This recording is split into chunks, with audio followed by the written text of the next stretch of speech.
Now, page 4.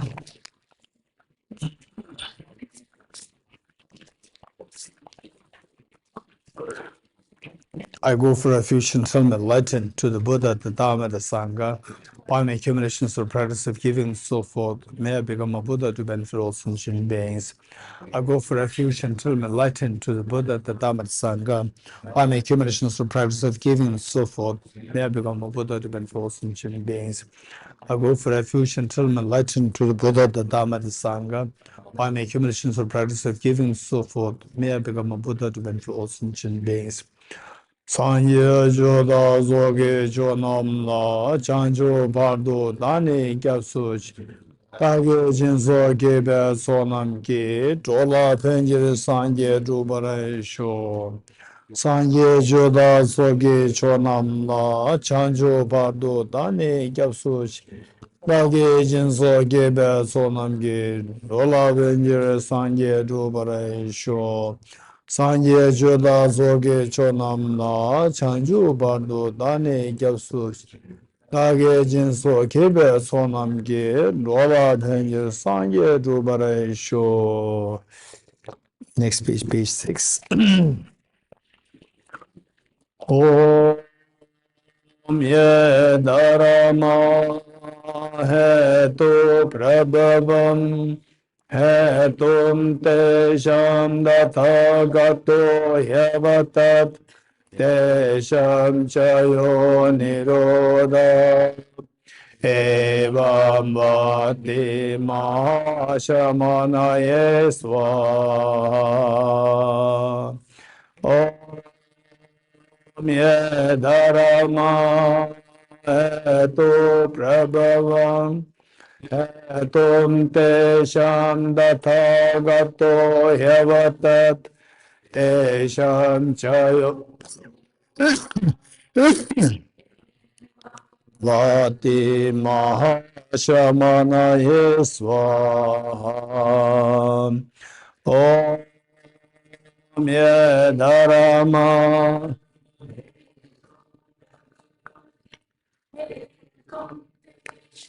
Tatha gato yavatat tesham chayo nirodha evam vati mahashamanaye swaha.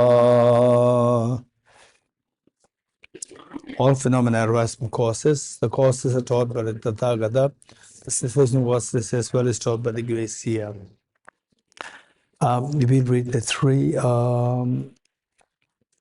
We will read the Sutra on Dependent Origination, page 61.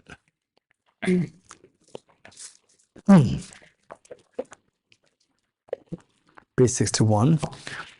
Noble Mahayana Sutra, Dependent Arising. Dependent Arising and Dependent Origination is matter of English translation. It's just same.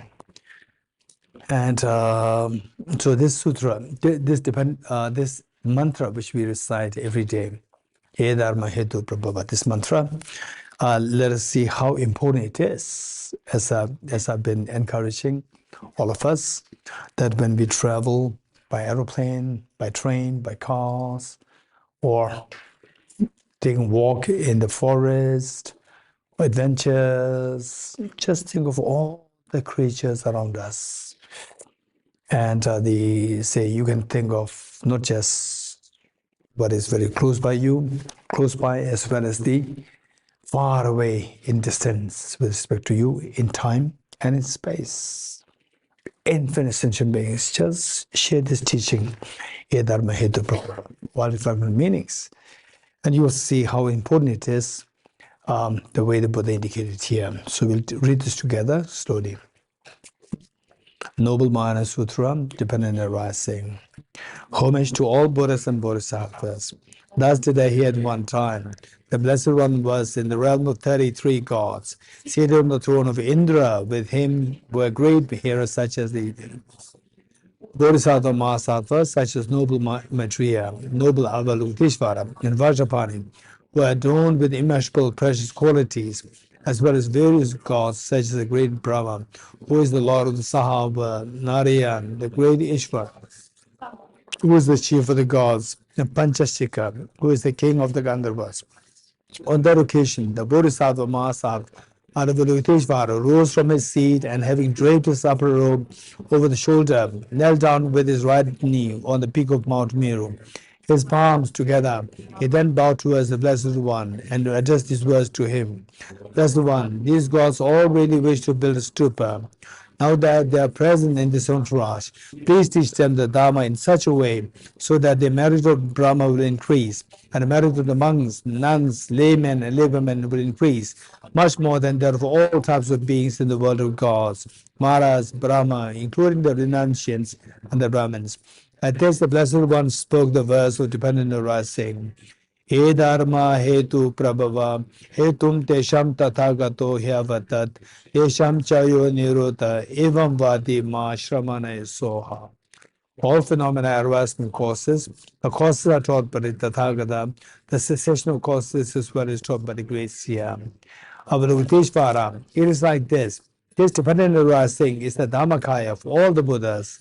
One who sees dependent arising sees the Tathagata.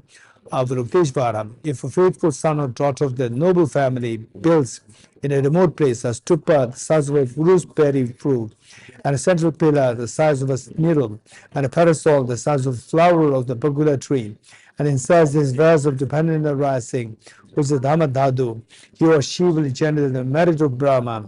When such persons pass on from here and die, they will be reborn in the world of Brahma. When they pass on from there and die, they will be reborn with fortunes equaling those of the gods of the pure abodes. After the Blessed One has spoken his words, the hearers, bodhisattvas, whole assembly, and the universe gods, humans, asuras, and Gandharvas rejoice and praise this teaching. Okay, we've also read the three principal aspects of the path. Where is it? 78. 78. Thank you. Page 78. Okay, last time I did explain a little bit. I'm going to give a little bit of more detailed explanation now so that we can recite this on a daily basis, and that every day as you recite these five meanings, your, say, the intelligence is enriched, sharpened, and that your mental growth is taking place, and then you may not be aware that your stability of your mind, the calmness of the mind will be built up naturally. And then in future lifetimes, this is very strange how the mind works. For some people, when they are driven into, when they meet with dharma, or when they meet with non-dharma, they don't feel connected. Somehow they don't feel connected. But the dharma, both are, say, the academic in nature, but the dharma, somehow they feel so connected. With non-dharma, they feel little, hesitant. Whereas some people with non-dharma, so tremendous rigor, zeal is there into non-dharma. With the dharma, somehow I have no time. I have laundry to do, I have shopping to do, I have to relax, I'm tired, So all these things with the dharma. So this is all the clear indication that whether or not the person is a merit. What is merit? Merit is the energy of your mind, And this energy of the mind can be accumulated. You can build this energy. So by thinking about these three principal aspects, the core of your spiritual journey, the 3 points, you constantly do it over. Say, for example, let's say that some people they tell me that, Geshe, why do we have to recite this every day? We already recited it once, right? So let's say that if you are suffering from tuberculosis, and then you go to a doctor. So this was what happened to me like 2009. How many years ago now? Hey, anybody? Venerable Tenzila. Venerable Tenzila is amazing. I was so proud of being good in mathematics and physics. And yesterday when we were doing a little bit of calculation, I was confused. And Venerable Tenzila was doing everything by heart. And I was doing with a paper and pen. Still, I could not succeed. And I didn't believe in what she was doing. And when checking with the calculator, whatever she said is correct. That's amazing. You are doing physics. I'm arithmetic. I'm maybe Okay, till 2009. How many years now? Since 2009, 14. Okay, so I trust her now. Right. Okay, 14 years. 14 years ago, when many of you are just crawling. Dogala crawling, right? As a toddler. Okay, and debate the Tapala is crawling. No. Tapala is crawling. Okay. So the point is that 2009, 14 years ago, okay, I don't want to go into too much detail into the anecdote. One day I had a pain here at my ribs. I had a pain. And usually once in a while, when you're growing, there's pain here, sometimes happens, and then it disappears. But it remained for 3 continuous days. And not only that, on the 3rd day, it was so acute that in the night I could not sleep. The pain was so acute. And then one of my relatives told me that you have to go to hospital. I went, and in Dharamsala, and the doctor sent me to Delhi. Is anyone from Apollo? Nurse, Apollo? Okay, I went there, Apollo, and the doctor diagnosed tuberculosis, TB. Okay, now imagine it's you. You're the one who are diagnosed with tuberculosis. What should we do now? So the doctor tells you that you have to take medicines. And if I take the medicines, this problem will be over? Yes. So you take the medicine today, and the next day you come to the doctor, you said that I take the medicine and the problem will be over, but I still have the problem. If this is what I tell you, you as the doctor, what will you tell me? Quick, don't waste our time. Just give an answer, it's very simple. Ornella. Keep taking the medicine. Keep taking the medicines. You're getting it? Keep taking the medicines. Keep taking the medicines. Okay. Likewise, 3 principles of the path. You read it once, it does not help you. Read every day. So as you read every day, your mind becomes richer in your thoughts, virtuous thoughts. Somebody who is rich in virtuous thoughts is known as meritorious. This is known as the merit. Merit is not like, you meet with some gurus, some teachers, and bless you, and I get so much of merit. No, merit you have to accumulate. Nobody can give you merit. You have to accumulate merit. So, by reflecting these, how to accumulate merit is by thinking positively, thinking virtues as many times repeatedly. And these 3 things are the core of your spiritual journey. So if you think more of these 3 points, then your mind is constantly being enriched by the energy of these reflections. So that's the meaning of you becoming meritorious. Once you're meritorious, meaning you are full of energy, what's the benefit? Is that if 2 people run for marathon, who will succeed? The one with the greatest stamina or less stamina? Greatest stamina. You're getting it? Or the car with 100 liters of gasoline versus 10 liters of gasoline. Who's likely to reach the end? 10 liters. 10 liters, 100 liters. Huh? Hey, this is very simple. What happened? Are you tired? Which of 2 cars is more likely to reach the end? The one with 10 liter gasoline, or one with 100 liter gasoline? 100 liters. You're getting it? Why? It's not about how fast you run. You should have energy. The fuel should be there. You're getting it? So this is merit of the mind. Oftentimes people ask, so one time there was somebody who was very good in philosophy, so good, and then the person did not have any idea about the merit. And I said that you have accumulated merit. And she asked me what to do, how to accumulate merit. I said that you have to do the practices, do these recitations, butterfly meanings. And she said, no, I already recited once. I know what is there in the text. So I said, no, this is not the meaning. You have to do it over and over again. And she said, I'm not convinced that you have to do it over and over again. You're getting it? And then later on, so many problems happened to the person. And then the person started to understand what is meant by merit. It requires so much merit. Sometimes the first retreat that we conducted was the first Bodhisattva retreat in close by Bangalore. And when we announced this, there was one gentleman. 1 year ahead, the gentleman was so excited, I'm going to join this retreat. And I think about like a few months in advance, the person already purchased a flight ticket to go to Bangalore. Already everything done, registered, flight tickets, bought, everything. In the last minute, the next day the person has to come. Suddenly the person has to cancel the retreat because of having met with some tragedies in the family.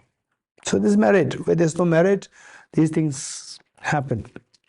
So therefore, we need tremendous merit. So these three principal aspects of the path, you read every day. That would be wonderful. And of course, we need to know the meanings. I'm going to quickly explain the meaning. As you could remember what I said earlier, each of these 3 points, they are taught with three aspects. What? Number one, for example, the renunciation. The first one, renunciation. 3 points for the renunciation. Why do we have to generate both renunciation? Number one. Number two, how to generate renunciation? Number two. Number three, the measure of how do we know that I've generated renunciation? This question to answer is the measure of having generated renunciation. 3 points. Let me repeat it. Why to generate renunciation? Or in other words, the purpose of generating renunciation. Number two, how to generate renunciation. Number three, the measure of having generated renunciation. 3. So apply the same 3 things to bodhicitta. Why do you generate bodhicitta? And then, anyone, quick, raise hands. Okay, do. Number 1 is, why do you generate? Number 2, how do you generate? How do you generate what? Bodhicitta. Number 3, the measure of having generated bodhicitta. Okay, point number 3, the third principal part. Anyone? Yeah, Pinzola. No. Third one. Kate. Say it again. 3 points. No. Third point.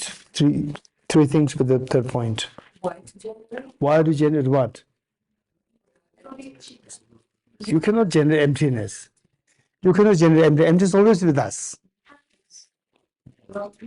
We cannot generate emptiness. Emptiness is always with us. You are always empty of object of existence. Yes. Why do you generate the view of emptiness, or why do you generate the wisdom of emptiness? The number 2. How do you generate the view of emptiness?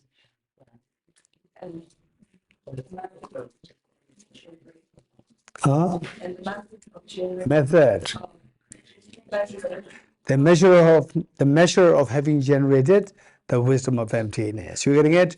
Okay. So Lama Tsongkhapa is extremely meticulous, and the words which are unnecessary he skips. So, which are so important, he puts them in such a clarity. You're getting it?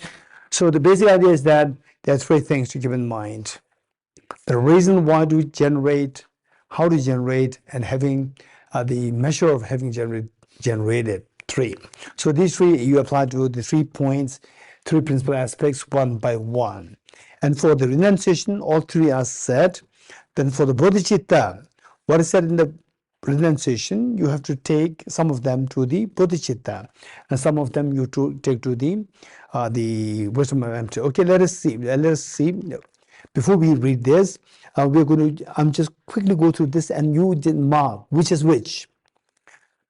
The first is the how Lama Tsongkhapa said, and by the way, this the three principal aspects of the path was taught by Lama Tsongkhapa at the request of one of his students from distance.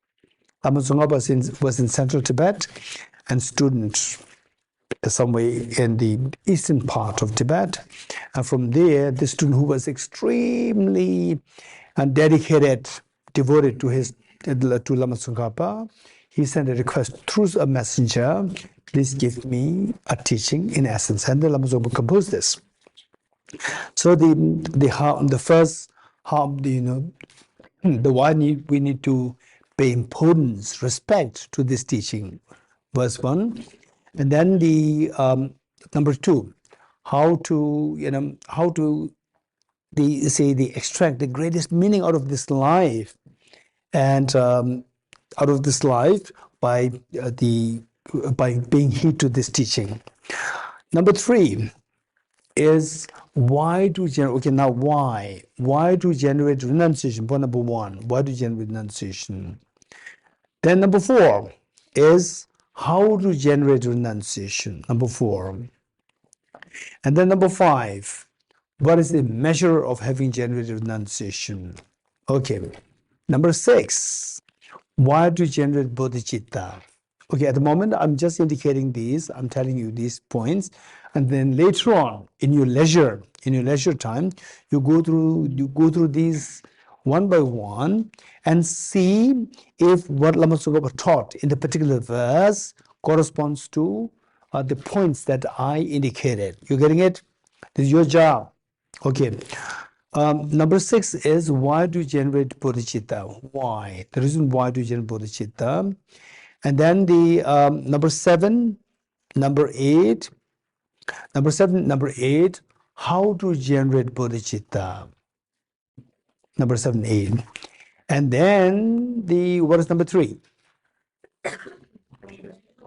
The measure of having generated bodhicitta, that is not indicated here, because this you have to take from renunciation. What Lama Tsongkhapa taught for having the measure of having generated renunciation. So this is what you have to apply. For example, if I tell that, okay, Shoheli, if you want to become a Nobel laureate in physics, you have to study physics. So I told her, and somebody may ask, what about me? Same. You're getting it? Say, for example, Pemba says, I also want to become a Nobel laureate in physics. What should I do? So same. Whatever I told her, this applies to you. You're getting it? Likewise, for whatever is said in the renunciation, saying that for the renunciation, day and night. So what is said here? Okay, can you read that section, that verse, which is the measure of having generated renunciation? What is that verse?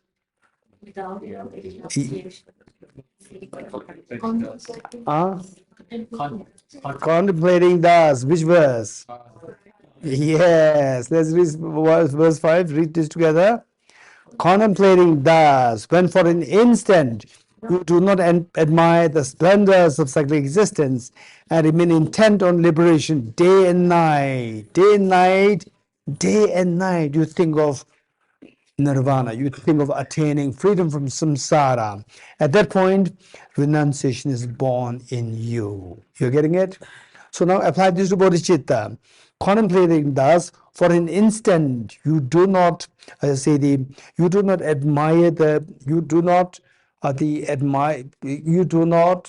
think of cherishing yourself. Think of cherishing yourself and remain intent on Buddhahood. May I become Buddha for the benefit of sentient beings. Remain intent with Buddhahood, day and night. Bodhicitta is born in you then. You're getting it? So this is how you have to understand. What is not taught, we have to learn it from what is already taught. Take it from there. Okay, so bodhicitta done. Why do cultivate bodhicitta? How to cultivate bodhicitta? The measure of of having cultivated the bodhicitta. The third one is implicit, it's not explicit taught here. Number 9. Number 9, why to generate the wisdom of emptiness? Number 9, why to generate the wisdom of emptiness? And number 10, number 11, number 12. Okay, the number 9, 10, number 9, number 10 and 11. Number 10 and 11 is how to generate the wisdom of emptiness. Then number 12 is the measure of having generated the wisdom of emptiness. Okay, and then number 13 is to reinforce.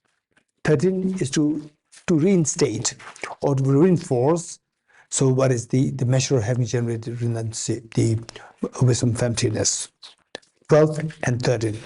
Then fourth is the last advice for the need for us to engage in practice after learning the three principal aspects of the path. Okay, now once you know what is what, which is which, we read the three principal aspects of the path together now. By Lama Tsongkhapa. I bow down to the Venerable Lamas. As well as I'm able, I'll explain the essence of all teachings of the Buddha, the path praised by the conqueror's children, entrance for those who desire liberation. Listen with a clear mind, you fortunate ones, who are attached to the joys of strive to make good use of leisure and opportunity, and direct your minds to a path that pleases the Buddhas. Without pure renunciation, an end to an attraction for the pleasure of cyclic existence is unattainable. Existence also binds beings, thus from the outset seek renunciation. Reverse attraction to this life, but reflect on how leisure and opportunity are difficult to find, and how life is ephemeral and without span. Reverse attraction to future lives, by repeatedly thinking of the infallibility of karma and its effects and the misery of samsara. Contemplating thus, when for an instant you do not admire the splendors of cyclic existence, and remain intent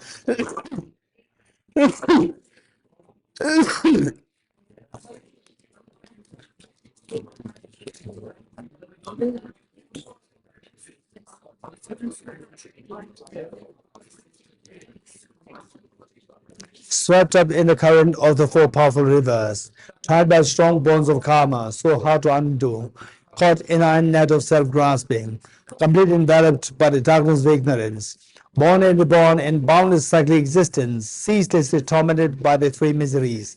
Thinking of your mothers in this condition, generate the supreme mind of bodhicitta.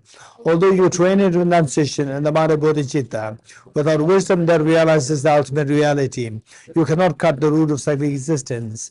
Therefore, strive to understand dependent arising. One who sees the infallible cause and effect of all phenomena in samsara and nirvana, and dissolves all focuses of apprehension, has entered the path which pleases the Buddhas. Appearances are infallible, dependent arising. Emptiness of understanding that is free of assertions. As long as these two are seen as distinct, you have not yet realized the intent of the Buddhas. When these two realizations are concurrent, where they infallible dependent origination concurrently destroys all modes of grasping through its definite discernment, at that time the analysis of the profound view is perfected. Furthermore, appearances refute the extreme of existence, emptiness refutes the extreme of non-existence. When you understand that emptiness arises in the form of cause and effect, you are not captivated by the view of extremes. O my child, once you have thus realized the points of the three principal paths, seek solitude and cultivate strong determination and quickly reach the final aspired goal. Okay, verse 14, it says, O my child, I well remember His Holiness the Dalai Lama during his public teachings. I remember His Holiness saying that when you recite this, the verse number 14, when he said, "O my child," although Lama Tsongkhapa, he addressed this to his student, his student, but when you recite it, if you could feel that Lama Tsongkhapa is addressing to you, the "Oh my child," referring to you as his child, spiritual child, and then you build a very strong connection with him, that in future lifetimes you can take birth under his shadow, and that you will be, and there will be, you receive the maximum benefit of his incredible learning reflection and meditation, and then go to attain Buddhahood very quickly. Okay.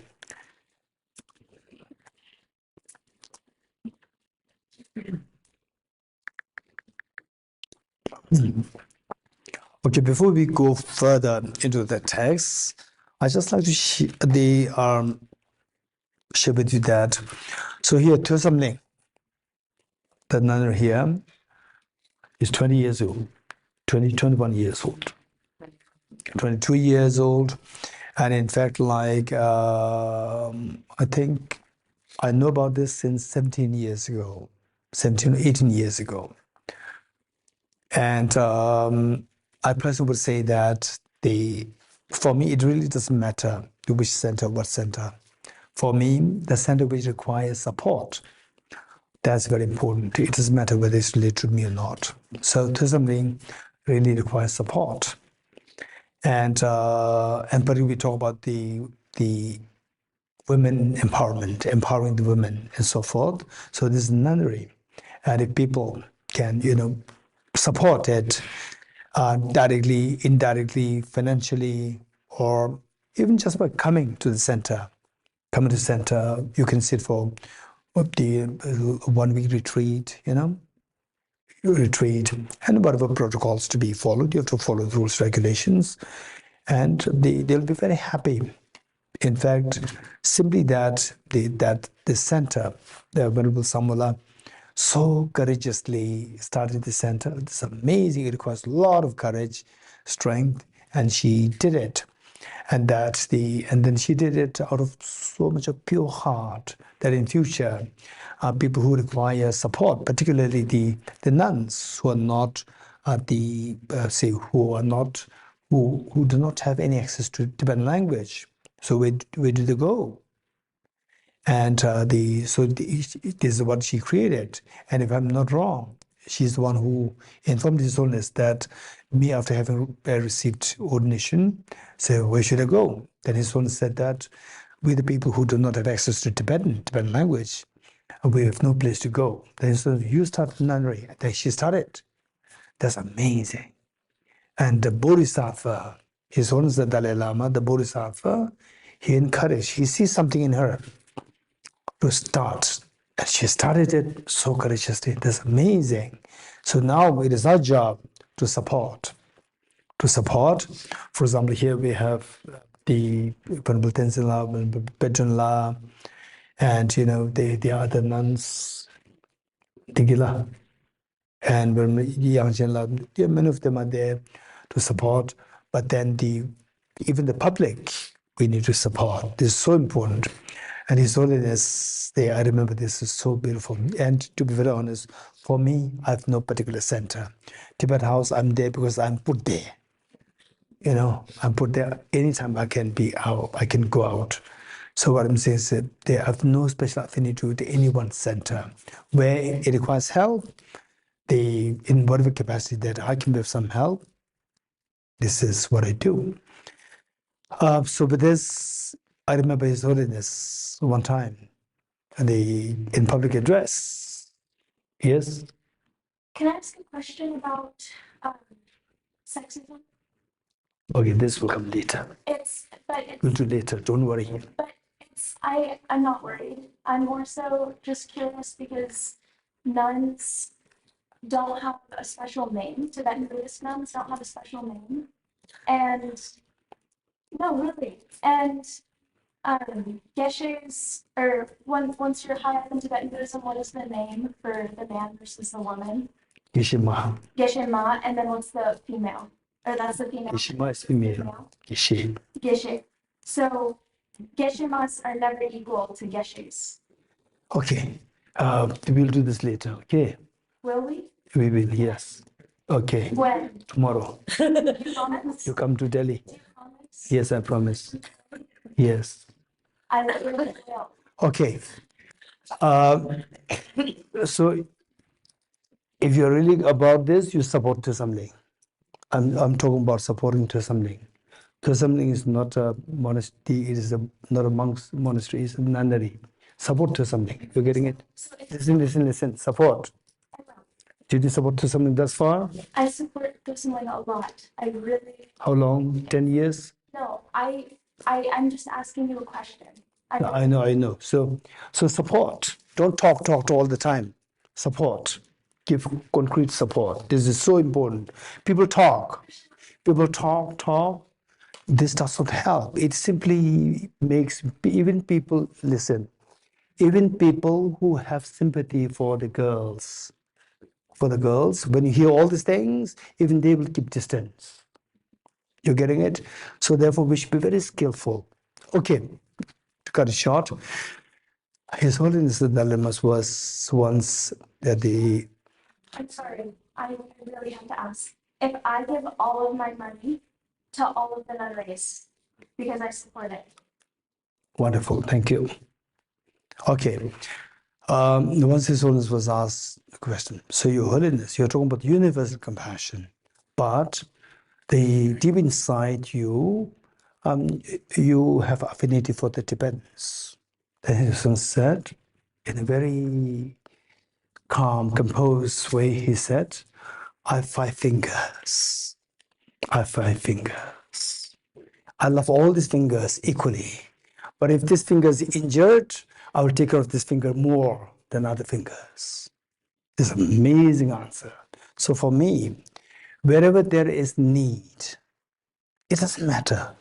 Even which tradition, it doesn't matter. Wherever there's need, I have nothing to do with something, to be very honest. But I come here, I see a situation, I see how Venerable Sambula has been putting so much effort all these many years.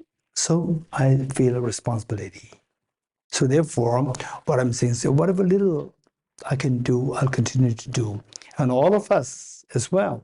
It's not necessary that this being nunnery only the females should support. Even the men can also support in different ways. Say, for example, the altar. So last time we brought this and the Buddha statue and Venerable Samala and Venerable Tenzin Latin they worked so hard. So now that I'm coming here and the Buddha statue is already here, that even this Buddha statue is supported by so many people.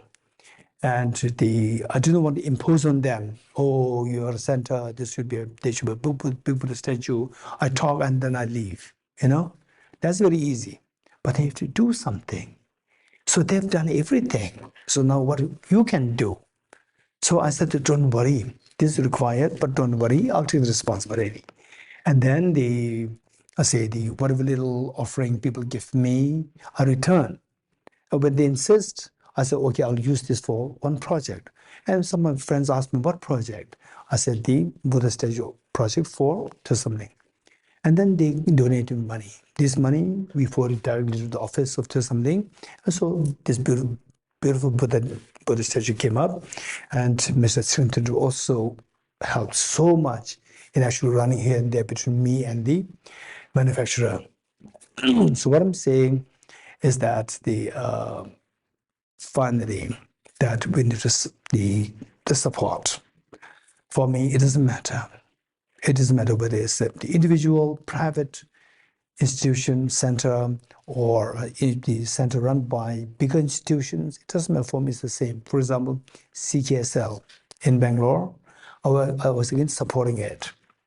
So wherever there's a need, and then Assam Ngari Gazeling Center is very the inception stage. Again, supporting. So what I'm saying, all of us, let's see how we can support. And they did their best.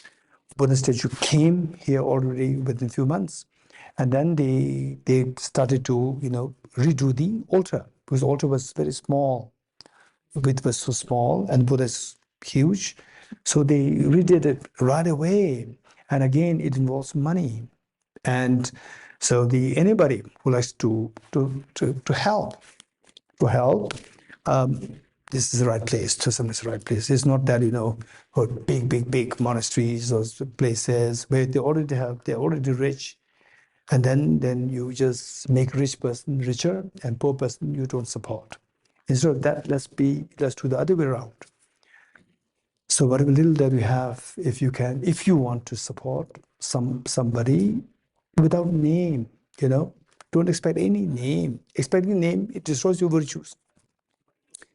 And with this, the altar has to be done. They did the altar already, and still we need to do it more and see whatever help, like 100 rupees, 500 rupees, 1,000 rupees, $10, $100, whatever. In your capacity, you can make some offerings. So this is usually, I'm somebody who always stays away from fundraising. I always stay away from fundraising because it is nothing to do with me. Tourism is nothing to do with the private matters, so that I can openly speak about it for fundraising, right?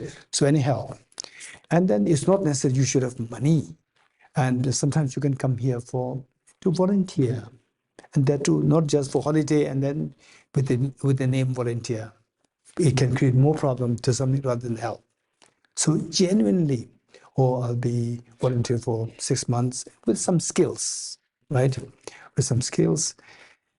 And then you say you want to support in ways of, say, financially, in some different ways, like, okay, you want to go for retreat. Yeah, when you go for retreats, you have to spend money. So why not you come here, spend money here, and then sit for the retreat yourself, come place, eat food. So like this, there's so many ways of supporting this. So this is what I like to share with you. Oh, you good? She left. She's sitting here. She left. Yeah, I did mention her name.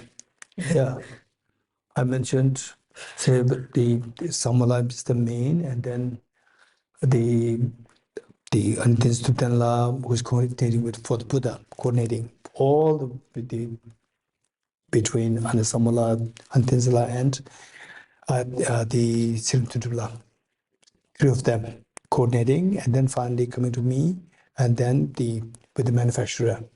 We were running here and there, here and there, here and there.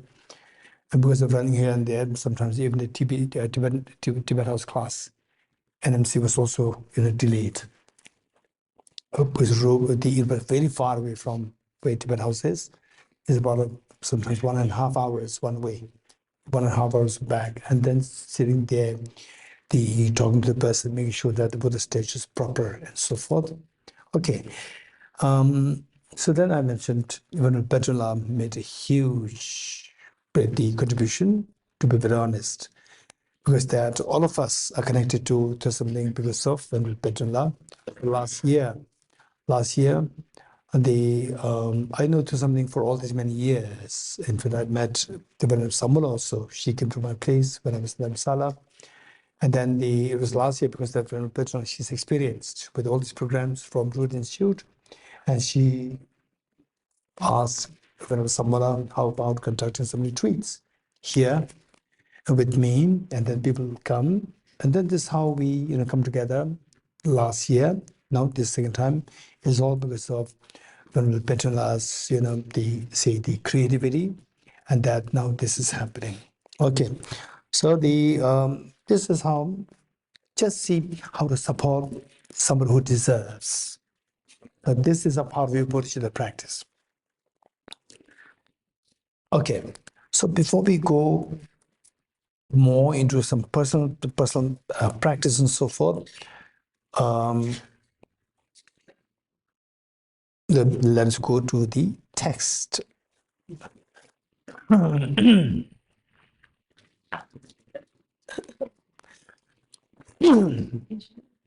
had asked us to remind you to speak about the deeper meaning of the Sutra.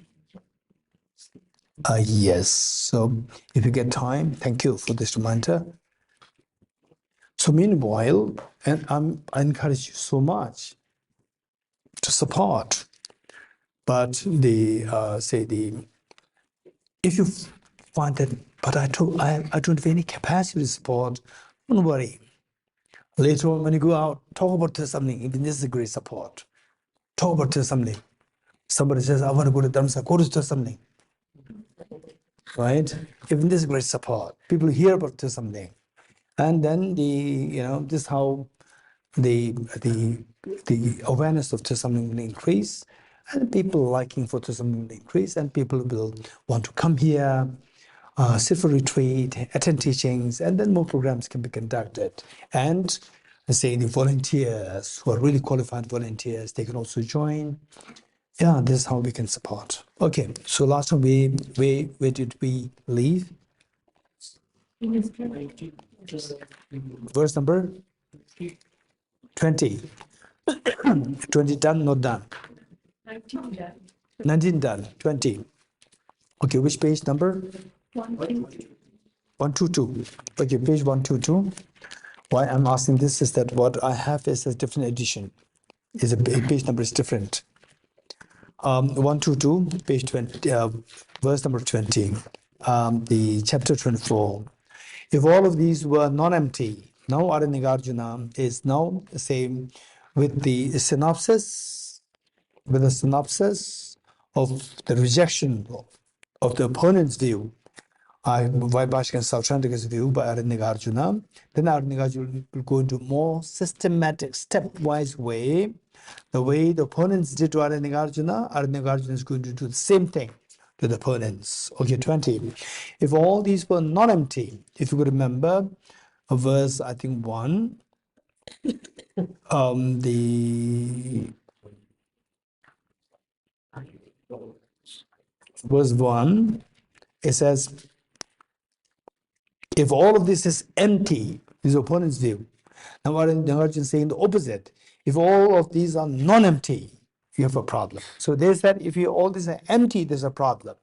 Aranagarjuna said, no, that's not true. If all things are non-empty, non-empty meaning, if all things exist objectively, you have a problem. So what's the problem? He said, if all of these were non-empty, non-empty of objective existence, there would be no arising, no ceasing. Why? If they are non-empty, non-empty meaning, if they are objectively real, then they should be independently real. If they're independently real, then they should not be dependent. If they are not dependent, then the cause-effect dependency is not possible. Then cause-effect is not possible. If the cause-effect is not possible, arising and ceasing is not possible. Arising of effect, ceasing of causes is not possible. 20. If all of these were non-empty, there would be no arising and no ceasing. If there's no arising and ceasing, Four Noble Truths is not possible, because Four Noble Truths is grounded on the basic principle of cause and effect. Truth number 1 is the effect, truth number 2 is the cause, truth number 3 is the effect, truth number 4 is the cause effect. For you would be, then the Four Noble Truths for you would be non-existent. 21. If it is not dependently arisen, how could arising come to? Now go into detail. If things are objectively real, things should be independently real. Then if things are independent, then they should not be dependent. If it is not dependent, then what is the first truth? What is the first noble truth? Truth of suffering. Truth of suffering should arise from the cause of suffering. So truth of suffering should arise by dependence on the cause of suffering. So if the dependence is not there, suffering is not possible. Arising of suffering is not possible. 21. If it is not dependent on reason, how would suffering come to be? Impermanent, which suffering is thought to be, does not exist in self-nature. Self-nature meaning objective existence. If you believe things to be objective real, so suffering is taught, Buddha taught suffering as impermanent. Impermanent means change. Change means something does not remain static. If it does not remain static, first moment should change to second moment as a result. Third moment as a result should come from second moment. So cause effect should be there in what is impermanent. Buddha taught suffering is impermanent. You cannot account for the impermanence. Impermanent, which suffering is taught to be by the Buddha, does not exist in its self-nature. If it does exist objectively with self-nature, independently, you cannot account for the suffering as impermanent, which the Buddha taught. 22. When something does not exist from its own nature, meaning when something does exist from its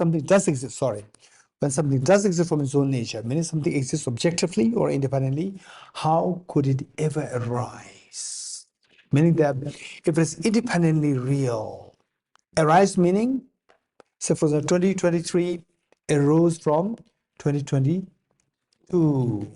So at the time of 2022, 2023 was non-existent. Yes? At the time of 2022, 2023 was non-existent. What is non-existent should come into being. This is known as arising. So if 2023 was non-existent into 2022, and that too as independent, not dependent on 2022, then 2023 will never arise, because arising depends on the causes. So dependence should be there. If the dependence is not, if it is objectively real, then dependency cannot be accounted for. 22. When something does exist from its own side, own nature, how could it ever arise? It follows that if one denies emptiness, if denies that it doesn't, the emptiness doesn't make sense. Things exist objectively. If this is your attitude, there can be no origin of suffering or the cause of suffering. You cannot account for the cause of suffering. So you cannot account for suffering. You cannot account for the cause of suffering. Okay, 23. If suffering exists as self-nature, if suffering, okay, how many of you are suffering? How many of you have suffering resents? How many of you know? How many of you have no suffering? You give me yourself a holiday. Okay, no one. So we all have suffering. So if the suffering that we have, if it exists objectively, you cannot get rid of this suffering. How? Anyone? Let me repeat it. If the suffering that you have, okay, how many of you feel, say, when you're in school, when in college, how many of you feel Friday evening is very exciting? Monday morning is terrible. Presents, Monday morning is terrible. It's suffering, you know? So I don't know whether I share this with you here. I was in a center, and my host, the center's main director, his little son, when I came, it so happened it was Friday. And the whole house was reverberating with the sound of his presence, jumping here and there, shouting. And Monday morning, the house was pin drop silent. Then I asked my friend, "But your son already left the school?" He said, "No." "Is he sick?" He said, "No." "Why is so quiet?" Right? He said, "This is Monday." Right? And then when he was about to leave for the school to catch the school bus, and then my host said that can I bring him to you before you leave? I said, "Yes, of course." And he came. He is a very different boy. He comes like this, like this. Very different. This Monday, there's suffering there. This poor little boy is suffering. You know, Monday suffering is there. So this suffering, if it exists objectively, it should exist. It cannot be got rid of. Let me repeat it. If this suffering exists objectively, you cannot get rid of this suffering. How? Anyone? Raise hands. More hands. 1, 2, 3, 4. More hands. Omar? Yes? No? Okay, your name? Right. Ryan, yes. Well, if suffering exists objectively, then it also is not ceasing and arising. How? Because objective, we're saying, is also synonymous with independent. If it exists objectively, it should exist independently. If it exists independently, no arising, no ceasing. Why not? Because something that is not dependent on cause and effect, then it I'm close. You're very close. You're very close. You're very close. Anyone? Anyone? No. So some of you think that it's not my responsibility. Somebody else will do it. Okay, raise hands. Raise hands. Raise hands. Raise hands. Okay, Roshni. You think it is objectively real, it's completely unshakable, there's no freedom there if it exists from its own side. Why? I think if it is subjective, then you have the No. Don't jump too fast. Don't go too fast. If it's objectively real, then the what? then you cannot control it Why not? because it's not coming from the mind. It's coming from the What's the problem? It's coming from this side from the object. From the object, you destroy it. What's the problem? If you destroy the object, I mean, something else will come up. It's not just like one object that can be. Then the emptiness of suffering will come up. This is what you want. No, I'm saying if you think of it as subjective, Anyone else? you have the power to transform your mind. Dhruv.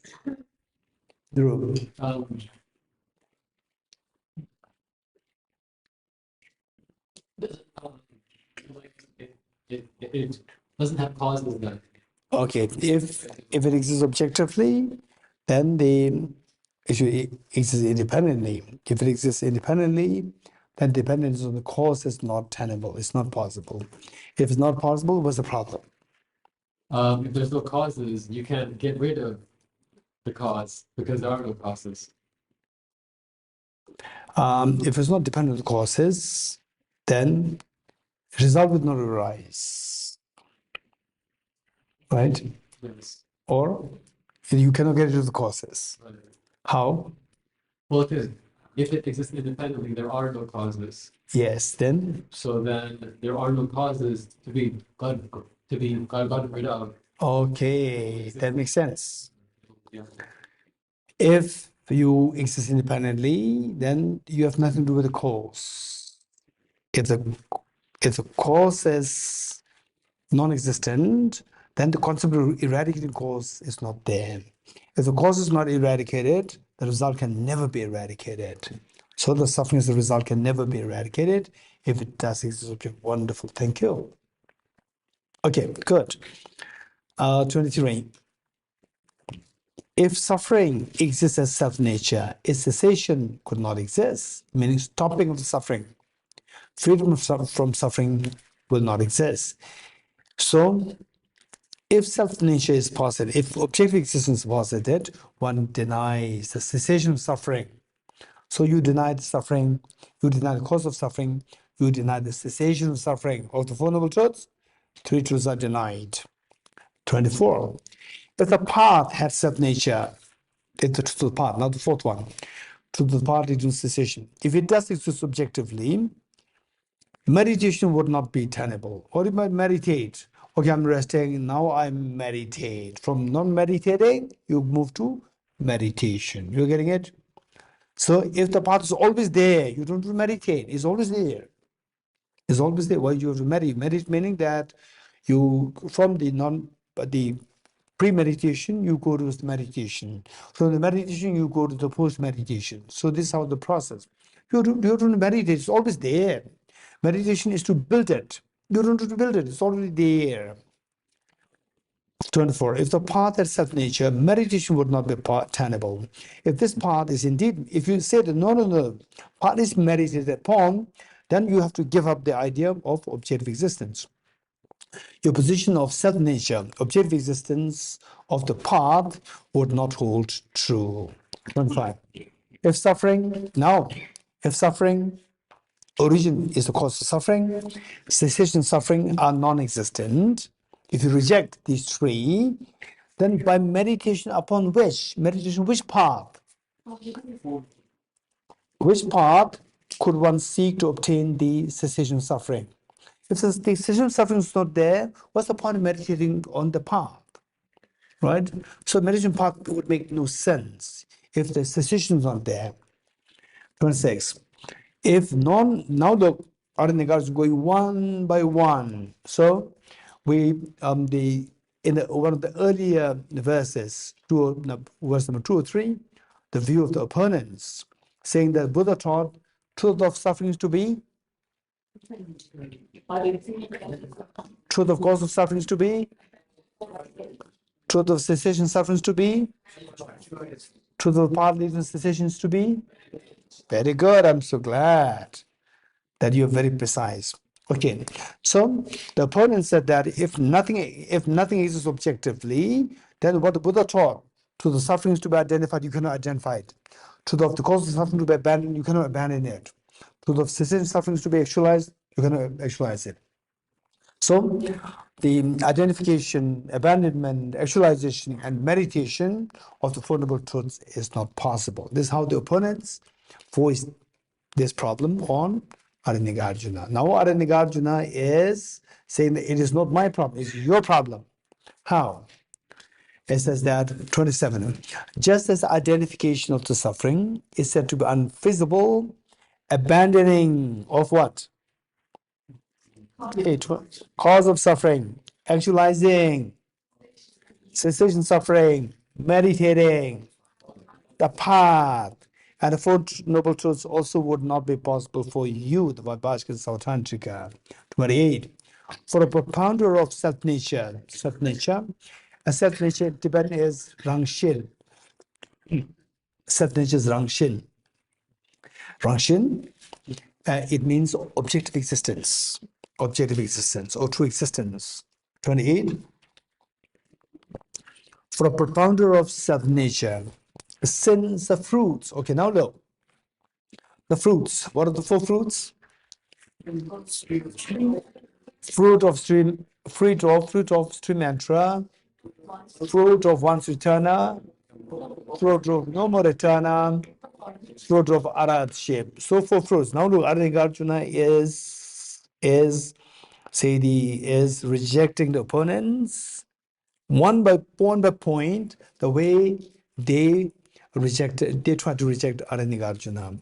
So 28, without the fruits, so if the Four Noble Truths are not there, if the four practices related to Four Noble Truths are not possible, then nobody will attain the four fruits. Because four fruits are attained through the practice of Four Noble Truths.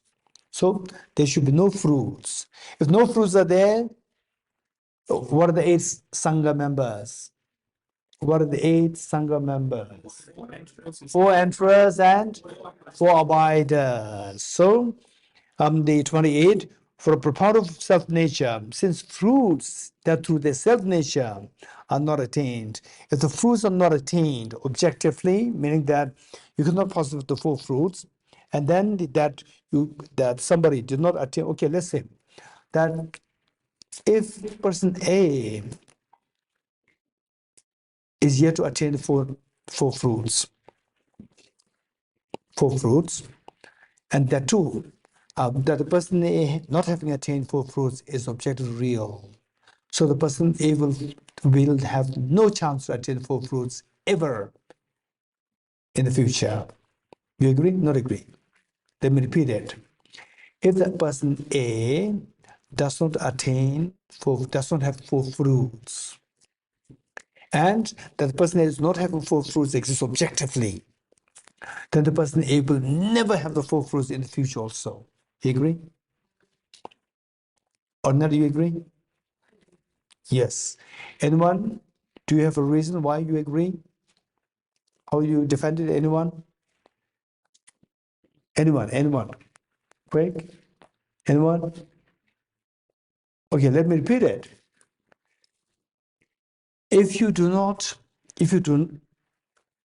Okay, how many of you have Buddhahood now? No one. If you don't have Buddhahood now, and the fact that you not having Buddhahood,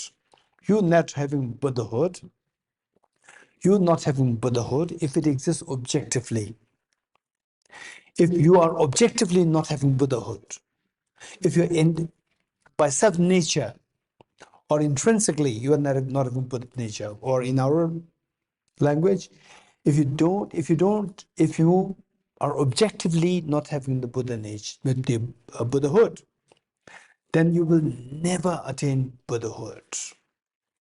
This is the reason. This is the logic. How many agree?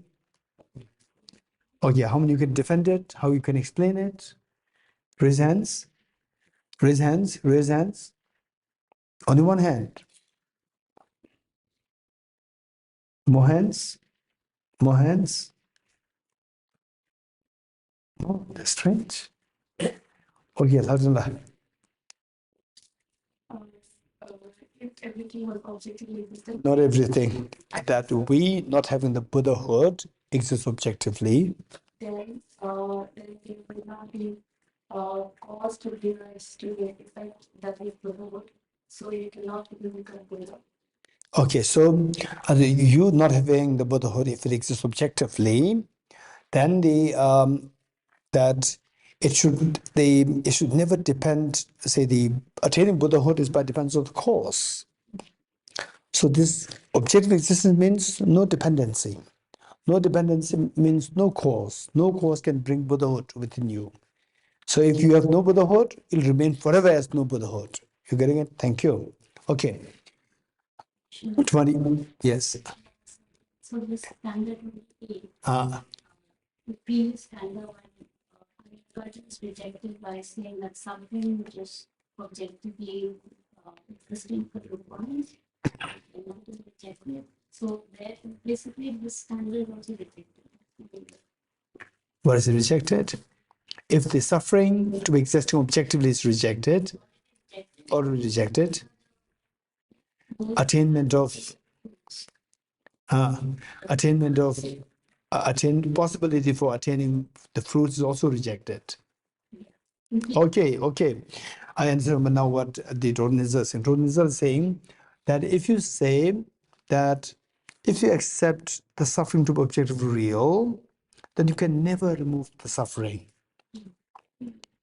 This is another way of saying that you will never attain freedom, right? You will never attain the four fruits. So are these two same? Answer is very much yes.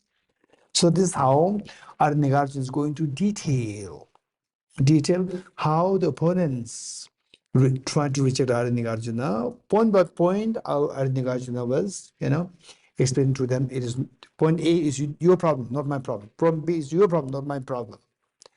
Well, otherwise, what he said is very true. Good.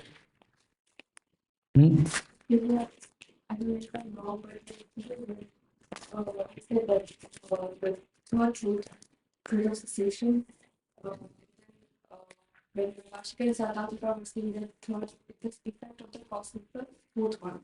And if I'm not wrong, then said that there are two ways to explain it. One is to the reason and one to the cause. So I am trying to say that okay, there it is not to the cause because the third one is thermal phenomena. So there's no cause giving rise to the effect. So now again here why we are Okay. So basically, yes, I understand what you're saying. So yesterday, what we said that the truth of cessation is not effect, and the truth of path leading to cessation is not the cause of the truth of cessation. But in the loose sense, we said in loose sense, we treat the truth because the truth of cessation comes to you by meditating on the path. So that's the reason they give rise to this. So in the loose sense, we say that there's a cause and truth cessation the result. In technical sense, it's not about Nagarjuna or the Vaibhashikas. It's all the Buddhist schools will say that the truth of cessation is not effect. All schools. So why I brought this up is as a clarification, because if I say that, truth, there are two sets of cause and effect in the Four Noble Truths, then later on, when you meet with some scholars, really good scholars, and then you present emptiness so well, and suddenly you say that there are two sets of causes, and then the scholars may ask you this question, you will get stuck. So these clarifications, nuanced explanation about the nuanced points must be made. So I made this clarification for that purpose. So this clarification is not only from the Nagarjuna's point of view, it's from the point of view of all the Buddhist schools. In fact, the truth of cessation, no Buddhist school will accept that to be the effect. No school. Okay, good. 28. Without the fruits, there are no abiders of the fruits, nor the enterers. If the 8 kinds of persons, 8 sanghas, do not exist, there would be no sangha. Now look, Okay, now the triple gem, the Sangha. And Nagarjuna saying that now the opponents, if you accept objective existence, you cannot posit Sangha. 13. From the non-existence of the Four Noble Truths would follow the non-existence of the true Dharma. Do you remember that? What is true Dharma? What's the reason? How does this reason work? That the 13. From the non-existence of noble truths, if the Four Noble Truths are not there, then you cannot explain the true Dharma. How do you explain this? What's the rationality? What's the reason?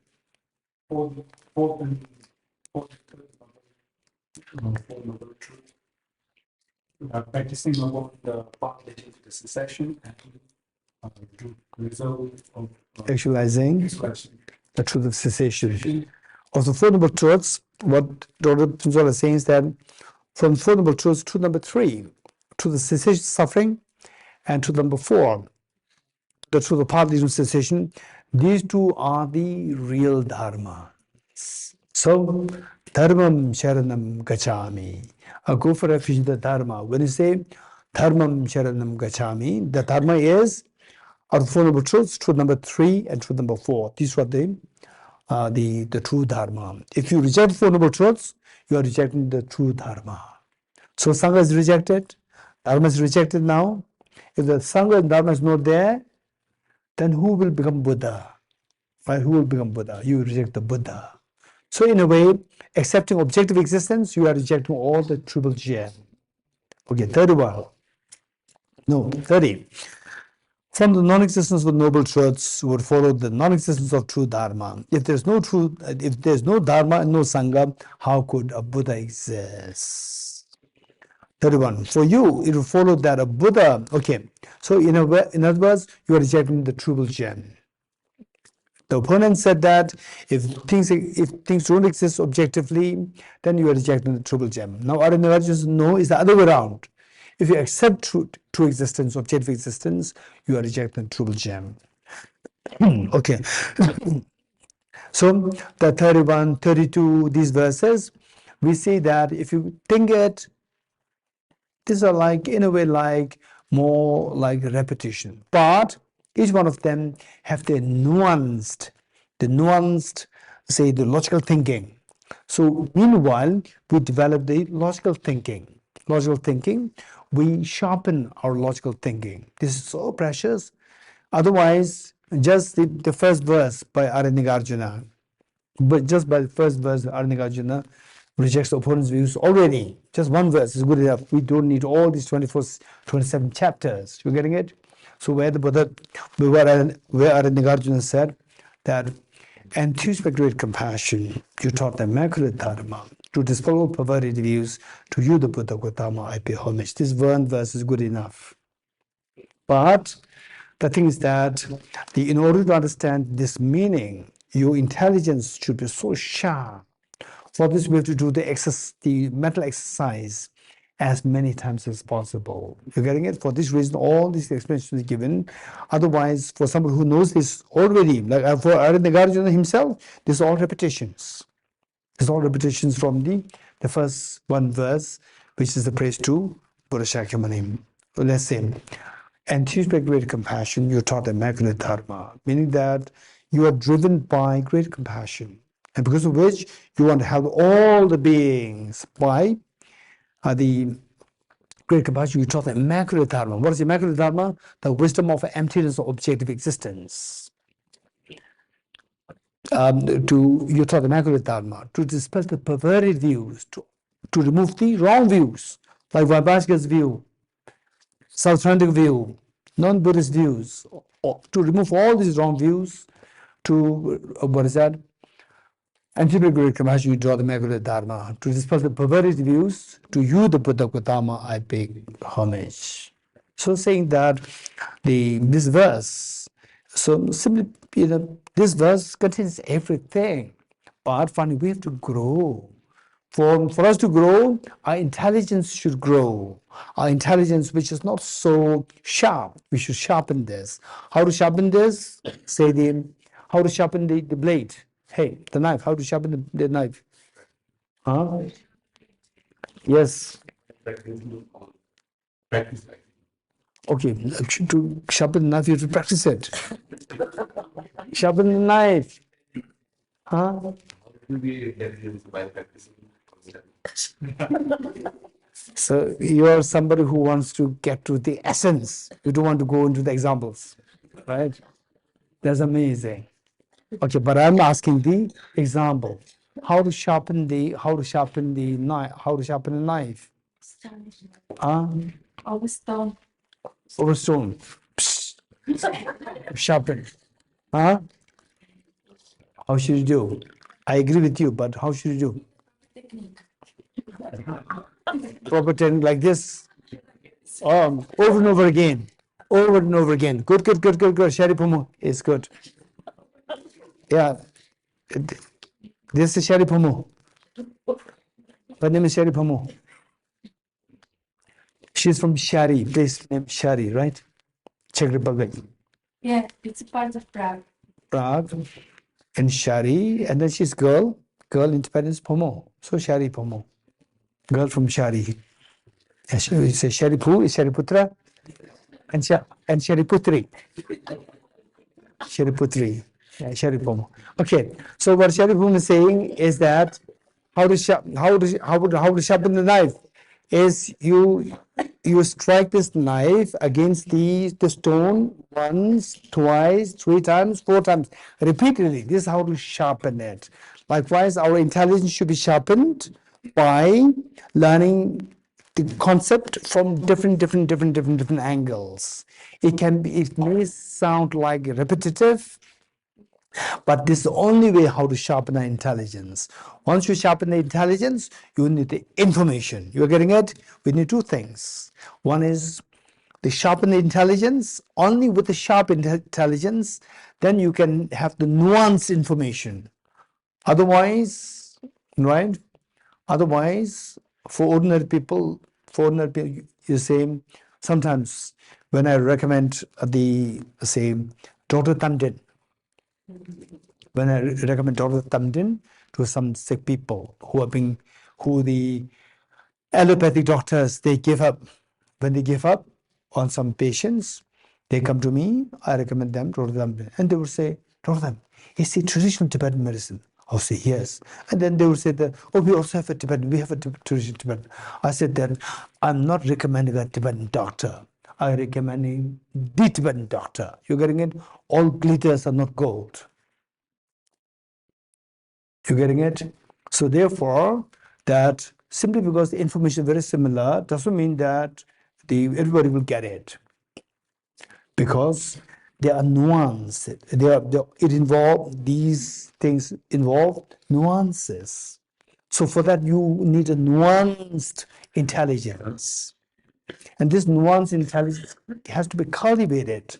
You have to build it.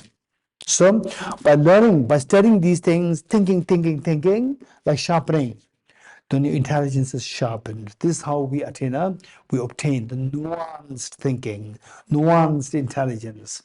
With the nuanced intelligence, then you can see the nuanced concepts. You're getting it? Okay. 31. For you, it would follow that a Buddha arises not in dependence upon enlightenment. For you, enlightenment would arise not in dependence upon a Buddha. For example, let's say, what is Buddha? Buddha is a person, enlightened being. And what's the quality of what made the Buddha as an enlightened being? Because of his quality of enlightenment. So quality of enlightenment and the person who attains this. So if these 2 are objectively real, then these 2 should not be dependent on each other. If these do not depend on each other, it's like, for example, me and Dhruv, right? So even in the absence of Dhruv, I can go to Delhi very easily. So in the absence of enlightenment, you can still be a Buddha. You're getting it? And in the absence of Buddha, in the absence of person as a Buddha, still the quality of the enlightenment should be there. But in reality, these 2 are mutually dependent. Only when quality of enlightenment is there, the person is known as Buddha.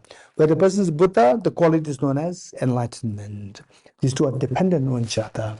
Whereas if they're objectively real, then These two should become independent of each other. If this is independent, then what?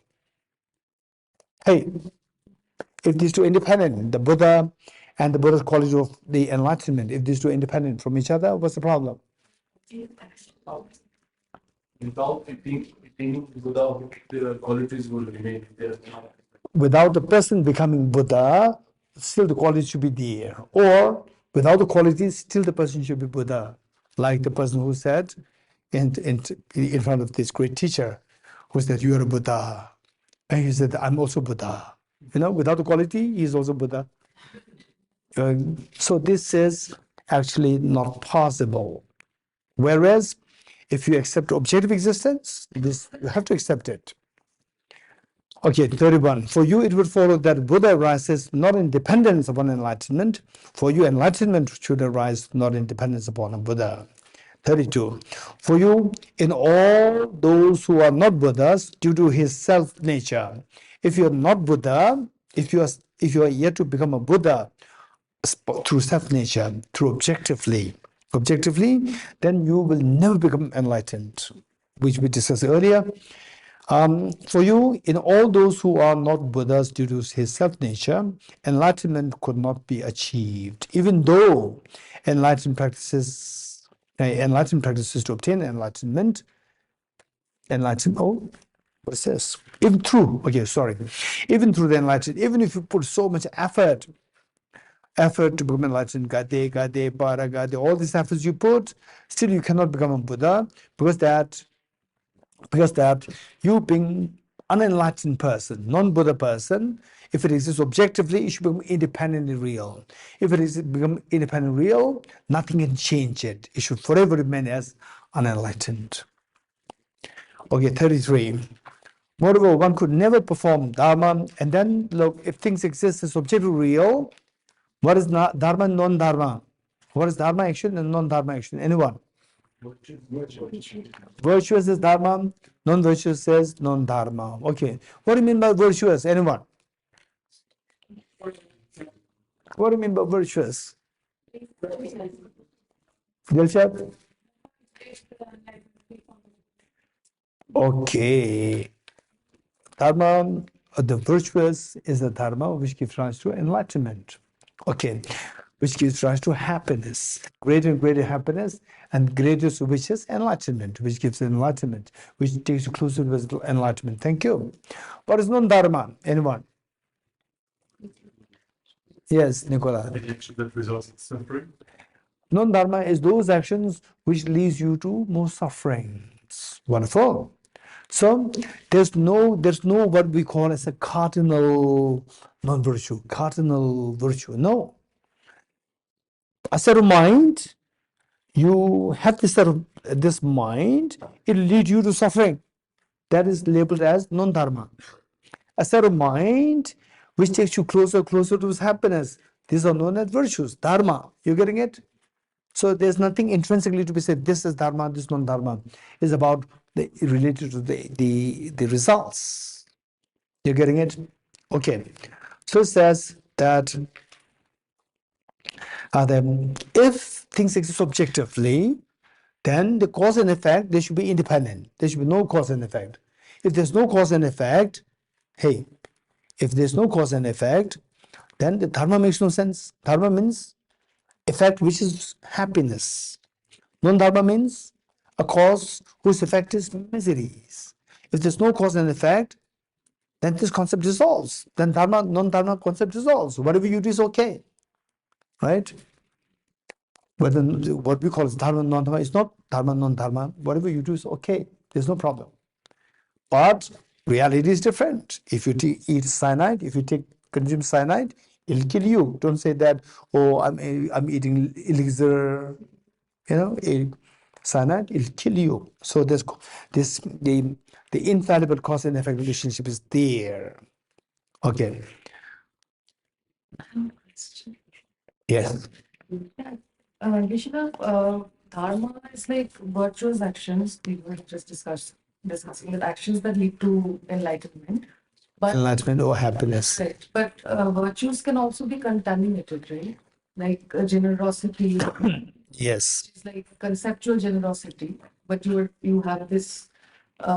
Okay, contaminated. So what's the problem? Yes, So it's contaminated, but contaminated is not non-virtuous. right. But then how that will not lead to enlightenment, right? Why not? If it's contaminated virtue, it can still lead to enlightenment. I'm asking. Okay, this is a good question. This is a very good question. We talk about the dharma, non-dharma. So dharma is in its little impure form, contaminated form. Dharma in a very uncontaminated, very pure form. Dharma also varies, right? So the dharma, within dharma, there are some of which take the form of contamination. Dharma mixed with the contaminations. So what about these? These dharma will take us to enlightenment. Okay, so this question is not to me, it's for Dilshat. Right? So Dilshat said, and I twisted it a little bit and I failed. And she picked this up. So what Dilshat said is virtuous. What is virtuous? Virtuous means which takes you to enlightenment. So I said, okay, virtue which takes you to happiness. And the highest happiness is enlightenment. I tried to just twist it, and she caught not what I twisted, she caught the end. Right? I already answered actually. So what Dilshat said is the highest level. What I said is the beginning, middle, and including the highest. You're getting it? So beginning, middle is the happiness. I said happiness. And highest level, which is enlightenment. What you said is very true. Contaminated virtues will not give rise to the enlightenment, but contaminated virtues will give rise to happiness. In like samsara. No, happiness. And then the question is, contaminated means it should be in samsara. Answer is yes. So the happiness that you get due to contaminated karmas is in samsara? Answer is yes. But happiness per se may not be in samsara. It can be samsara, non-samsara, both. Because even the Buddha had the happiest moment. 24 hours happy Buddhas. Okay, good. Yes. Be based on virtues and non-virtues, and then Gisela, a friend has mentioned the environment, the highest model, and then it seems like there's a middle. So based on this spectrum, can we apply the practice of happiness on potential, personal potential, like too much? So say the happiness that we seek has various levels, right? Say happiness samsara, and then the happiness due to sensual external objects, happiness due to meditation, and then yes, intelligence also. You see that there are various levels. So, what is the question? So, like, can we compare those two, or like Happiness with your intelligence. yes, let's say I'm like middle, like intelligent person, and can my deeds and practice of happiness becomes virtuous or non-virtuous? Okay. So on the one hand, we have the virtues, contaminated, uncontaminated. Within the uncontaminated, again, there are various levels. Various levels like 10 bhumis. Various levels are there. On the other hand, the practitioner develops these qualities on the basis of the intelligence, degree of the intelligence. So if your intelligence is middle, does it determine what level of the happiness that you get? Is what we're saying? Result based on practice of Result based on your capabilities and intelligence. Okay. Answer is yes, 100% yes. 100% yes. So, but it doesn't mean that say, in the mundane world, what we call somebody who is extremely ultra rich, oh, it must be, of course, it's a result of virtues. It must be very intelligent, not necessary. But say the very mundane successes, and then go into the super mundane success, and then go into the journey of cleansing the mind. So journey of cleansing of the mind It is greatly determined by the degree of your intelligence. It determines that. And then on that level, your happiness, the vastness, expansivity of happiness, the profundity of happiness is all determined by your level of your intelligence, degree of intelligence, and the degree of your, say, the enthusiasm, which is bodhicitta and renunciation. Good. Okay. Where are we now? 30? 33. Moreover, one could never perform dharma and non-dharma actions if this were all non-empty, meaning that if this were all objectively real, what could one do? Because they are so static, they are not dependent on each other. They don't depend on you. You cannot do anything. That with self-nature, action does not exist. So therefore, with self-nature, what is the objective real? You cannot explain, you cannot account for the karmas or actions.